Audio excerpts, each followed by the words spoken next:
اچھا like it اور not Pakistan Peoples party میں عام آدمی کی آواز ہی بڑی اونچی رہی ہے ہمیشہ سے. وہ بدتمیزی ہم کہیں جو مرضی کہیں بٹ آتی ہے اس کی آواز.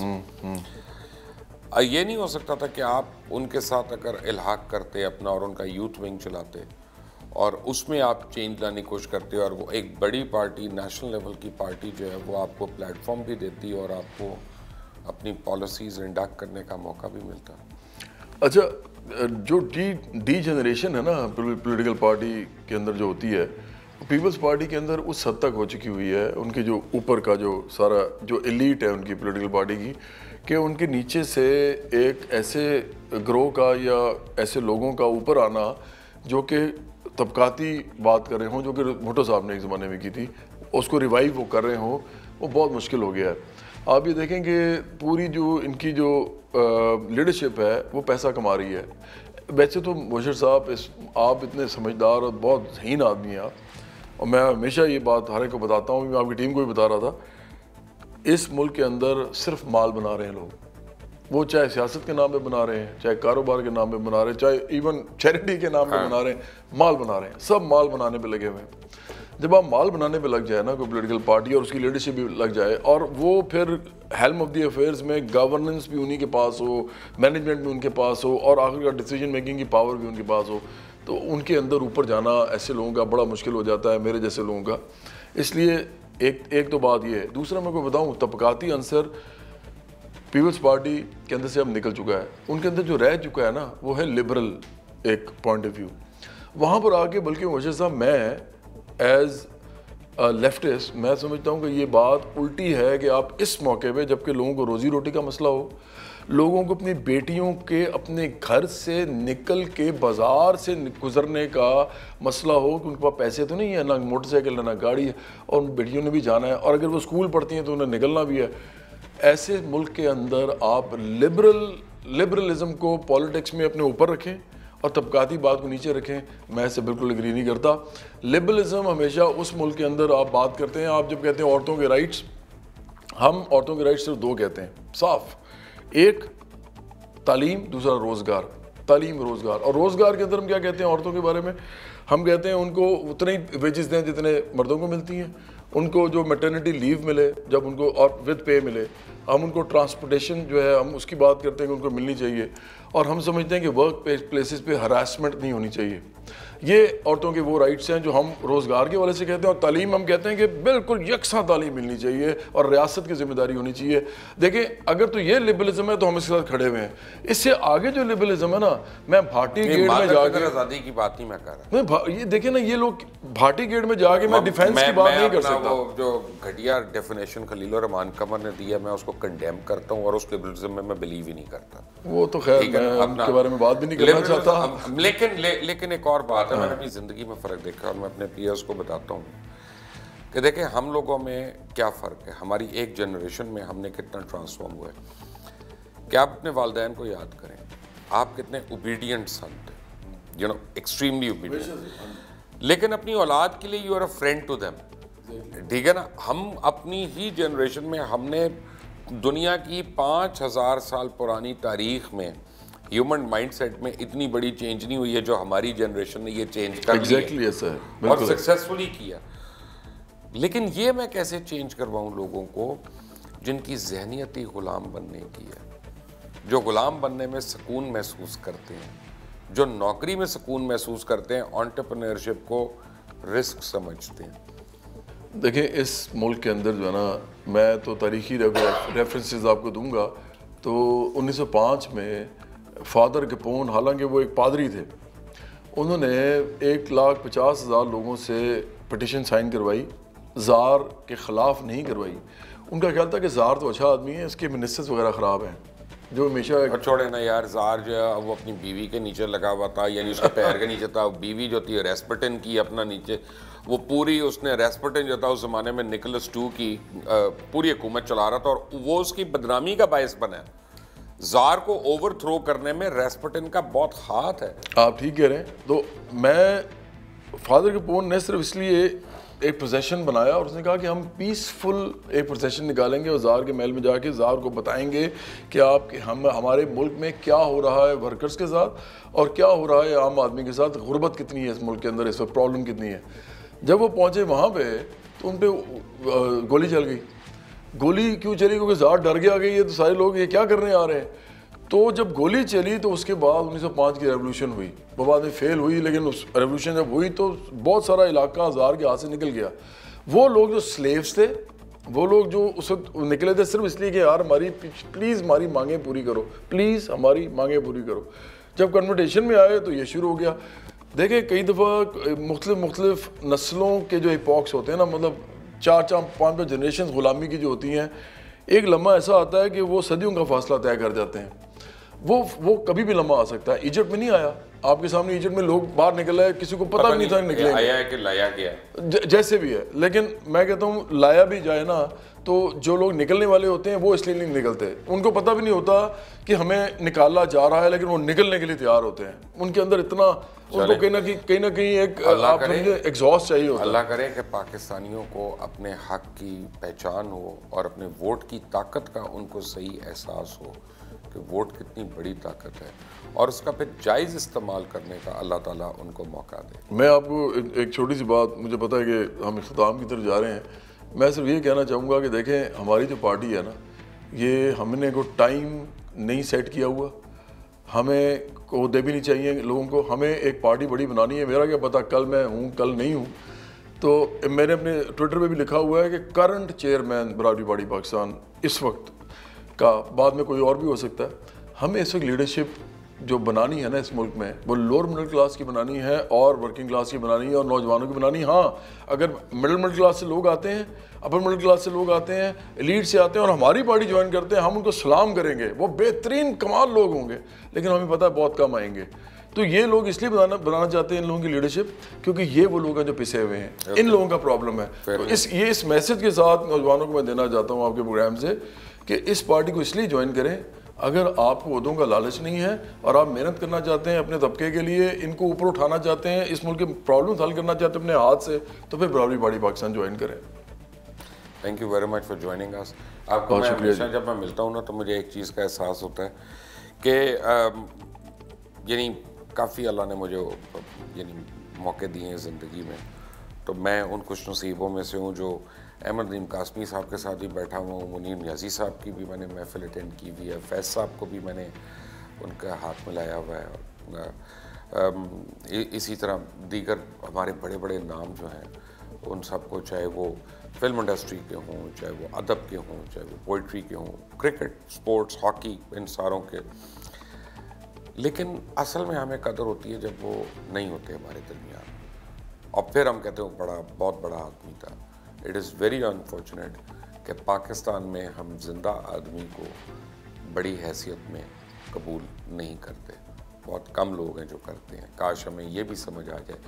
اگر آپ نے ابھی تک اس چینل کو سبسکرائب نہیں کیا تو ضرور کریے گا, بیل آئیکن کو پریس کریں, اس ویڈیو کو شیئر کریں تاکہ جواد احمد کا میسج جو ہے وہ دنیا کے ہر جگہ پہ پہنچے جہاں پہ اردو بولی اور سمجھی جاتی ہے. انٹل دی نیکسٹ ٹائم, اللہ حافظ.